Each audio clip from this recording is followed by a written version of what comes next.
ಹಿಂದೂ ಉತ್ತರಾಧಿಕಾರ ಕಾನೂನು ಇದ್ರ ಬಗ್ಗೆ ಮಾತಾಡಿದ್ರೆ ಒಂದು ದೊಡ್ಡ ಕಥೆಯೇ ಇದೆ. ತುಂಬಾ ಸಂಕೀರ್ಣ, ಅಸಮಾನತೆಯಿಂದ ಕೂಡಿದ್ದ ಒಂದು ವ್ಯವಸ್ಥೆ ಇವತ್ತು ಹೆಚ್ಚು ಸಮಾನತೆಯ ಕಡೆಗೆ ಬಂದಿದೆ. ಅಂದ್ರೆ ಇದೊಂದು ಕ್ರಾಂತಿನೇ ಸರಿ. ಈ ಪಯಣ ಹೇಗಿತ್ತು ಬನ್ನಿ ಇವತ್ತು ಅದನ್ನೇ ನೋಡೋಣ.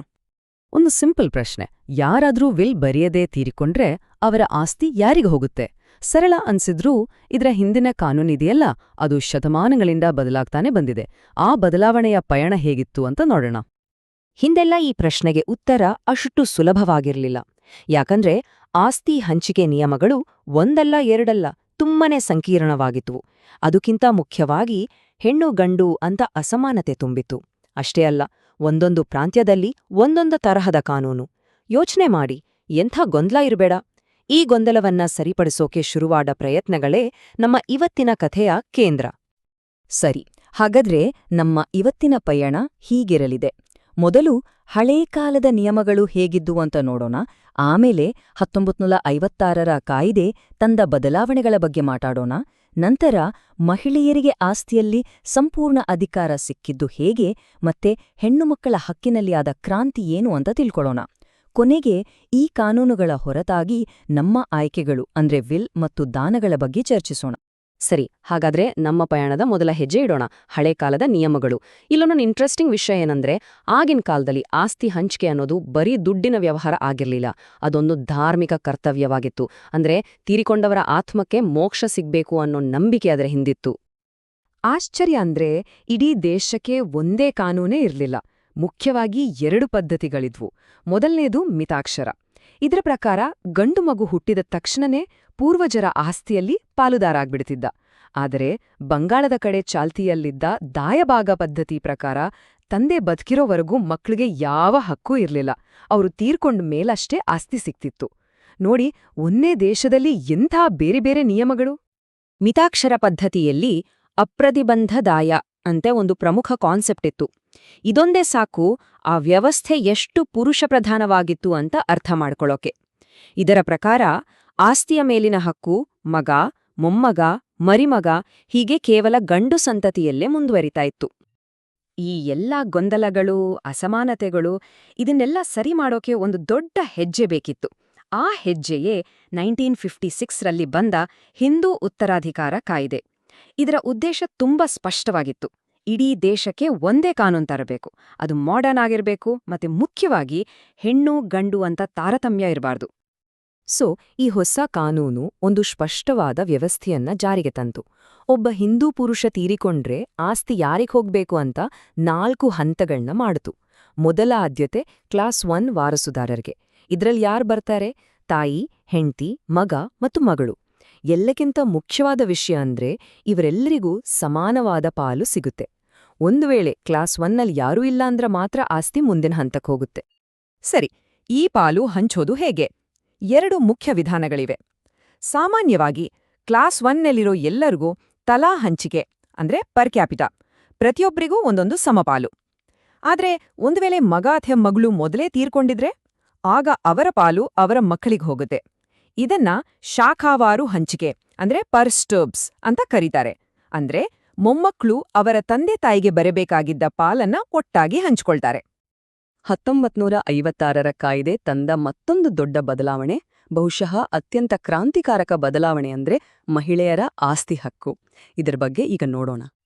ಕಾಯ್ದೆಯ ಸೆಕ್ಷನ್ 14 ಇದೊಂದು ಗೇಮ್ ಚೇಂಜರ್ ಅಂತಾನೆ ಹೇಳ್ಬೋದು. ಯಾಕಂದ್ರೆ ಇದು ಮಹಿಳೆಯರಿಗಿದ್ದ ಸೀಮಿತ ಹಕ್ಕನ್ನ ತೆಗೆದುಹಾಕಿ ಸಂಪೂರ್ಣ ಮಾಲೀಕತ್ವ ಕೊಡ್ತು. ಇದರರ್ಥ ಏನು? ಇನ್ನು ಮುಂದೆ ಮಹಿಳೆ ತನ್ನ ಆಸ್ತಿಯನ್ನ ತನ್ನಿಷ್ಟದಂತೆ ಮಾರಬಹುದು, ದಾನ ಮಾಡಬಹುದು ಅಥವಾ ವಿಲ್ ಬರಿಬಹುದು. ಅಂದ್ರೆ ಪೂರ್ತಿ ಸ್ವಾತಂತ್ರ್ಯ. ಆದ್ರೆ ಇಲ್ಲೊಂದು ಚಿಕ್ಕ ಟ್ವಿಸ್ಟ್ ಇದೆ. ಒಬ್ಬ ಮಹಿಳೆ ವಿಲ್ ಬರೆಯದೆ ತೀರ್ಕೊಂಡ್ರೆ ಕಾನೂನು ಒಂದು ವಿಚಿತ್ರವಾದ ಪ್ರಶ್ನೆ ಕೇಳುತ್ತೆ. ಆಕೆಗೆ ಆ ಆಸ್ತಿ ಎಲ್ಲಿಂದ ಬಂತು? ಹೌದು, ನೀವು ಕೇಳಿದ್ದು ಸರಿ. ಆ ಆಸ್ತಿಯ ಮೂಲ ಯಾವುದು ಅನ್ನೋದ್ರ ಮೇಲೆ ಅದು ಯಾರಿಗೆ ಹೋಗ್ಬೇಕು ಅಂತ ನಿರ್ಧಾರ ಆಗುತ್ತೆ. ಈ ನಿಯಮವನ್ನ ಈ ಟೇಬಲ್ ತುಂಬಾ ಚೆನ್ನಾಗಿ ವಿವರಿಸುತ್ತೆ. ನೋಡಿ, ಒಬ್ಬ ಮಹಿಳೆಗೆ ಮಕ್ಕಳಿಲ್ದಿದ್ರೆ ಆಕೆಗೆ ತಂದೆ ತಾಯಿಯಿಂದ ಬಂದ ಆಸ್ತಿ ಆಕೆಯ ತಂದೆಯ ವಾರಸುದಾರರಿಗೆ ವಾಪಸ್ ಹೋಗುತ್ತೆ. ಅದೇ ರೀತಿ ಗಂಡ ಅಥವಾ ಮಾವನ ಕಡೆಯಿಂದ ಬಂದ ಆಸ್ತಿ ಗಂಡನ ವಾರಸುದಾರರಿಗೆ ಸೇರುತ್ತೆ. ಇದರ ಹಿಂದಿರೋ ತರ್ಕ ಏನು ಅಂದ್ರೆ, ಆಸ್ತಿ ಯಾವ ಕುಟುಂಬದಿಂದ ಬಂತೋ ಅದೇ ಕುಟುಂಬಕ್ಕೆ ವಾಪಸ್ ಹೋಗ್ಬೇಕು ಅನ್ನೋದು. ಈಗ ನಮ್ಮ ಕಥೆಯ ಕ್ಲೈಮ್ಯಾಕ್ಸ್ಗೆ ಬಂದಿದ್ದೇವೆ. ಇದು 2005ರ ತಿದ್ದುಪಡಿ. ಪೂರ್ವಜರ ಆಸ್ತಿ ಹಕ್ಕಿನಲ್ಲಿ ಇನ್ನೂ ಉಳಿದುಕೊಂಡಿದ್ದ ಒಂದು ದೊಡ್ಡ ಅಸಮಾನತೆಯನ್ನ ಇದು ತೊಡೆದುಹಾಕ್ತು. ಈ ಬಿಫೋರ್ ಅಂಡ್ ಆಫ್ಟರ್ ಚಿತ್ರಣವನ್ನ ನೋಡಿ ನಿಮಗೆಲ್ಲ ಸ್ಪಷ್ಟವಾಗಿ ಅರ್ಥ ಆಗುತ್ತೆ. 2005ಕ್ಕಿಂತ ಮುಂಚೆ ಮಗಳಿಗೆ ಪೂರ್ವಜರ ಆಸ್ತಿಯಲ್ಲಿ ಹುಟ್ಟಿನಿಂದ ಯಾವುದೇ ಹಕ್ಕಿರ್ಲಿಲ್ಲ. ಆದರೆ ಆ ತಿದ್ದುಪಡಿಯ ನಂತರ ಮಗಳನ್ನ ಮಗನಿಗೆ ಸಮಾನವಾಗಿ ನಿಲ್ಲಿಸಲಾಯಿತು. ಅಂದ್ರೆ ಅವಳಿಗೂ ಹುಟ್ಟಿನಿಂದಲೇ ಸಮಾನ ಹಕ್ಕು ಬಂತು. ಆಕೆಯನ್ನ ಕೋಪಾರ್ಸನರ್ ಅಥವಾ ಸಮಾಧಾಯಿಕ ಅಂತ ಗುರುತಿಸಲಾಯಿತು. 2005 ಈ ವರ್ಷವನ್ನ ನೆನಪಿಟ್ಕೊಳ್ಳಬೇಕು. ಯಾಕಂದ್ರೆ ಹಿಂದೂ ಉತ್ತರಾಧಿಕಾರ ಕಾನೂನಿನ ಇತಿಹಾಸದಲ್ಲೇ ಇದೊಂದು ಮೈಲಿಗಲ್ಲು. ಲಿಂಗ ಸಮಾನತೆಯ ಕಡೆಗೆ ದೇಶ ಇಟ್ಟ ಒಂದು ದೊಡ್ಡ ಐತಿಹಾಸಿಕ ಹೆಜ್ಜೆ ಇದು. ಈ ತಿದ್ದುಪಡಿ ಕೇವಲ ಮಗಳನ್ನ ಸಮಾಧಾಯಿಗಳನ್ನಾಗಿ ಮಾಡಿದ್ದಲ್ಲ, ಇನ್ನೂ ಕೆಲವು ಮುಖ್ಯ ಬದಲಾವಣೆಗಳಾದವು. ಅದರಲ್ಲಿ ತುಂಬಾ ಮುಖ್ಯವಾದದ್ದು ಸೆಕ್ಷನ್ 23ರ ರದ್ದತಿ. ಏನಿದು ಸೆಕ್ಷನ್ 23? ಮೊದಲೆಲ್ಲ ಗಂಡು ವಾರಸುದಾರರು ಒಪ್ಪೋವರೆಗೂ ಹೆಣ್ಣು ವಾರಸುದಾರರು ವಾಸದ ಮನೆಯನ್ನ ಭಾಗ ಮಾಡಿಕೊಡಿ ಅಂತ ಕೇಳೋ ಹಾಗಿರ್ಲಿಲ್ಲ. ಎಂಥ ತಾರತಮ್ಯ ನೋಡಿ! ಆ ನಿಯಮವನ್ನ 2005ರಲ್ಲಿ ತೆಗೆದುಹಾಕಲಾಯಿತು. ಸರಿ, ನಮ್ಮ ಕಥೆಯ ಕೊನೆಯ ಭಾಗಕ್ಕೆ ಬಂದಿದ್ದೇವೆ. ಇಷ್ಟೊತ್ತು ಕಾನೂನು ಏನ್ ಹೇಳುತ್ತೆ, ನಿಯಮಗಳೇನು ಅಂತ ನೋಡಿದ್ವಿ.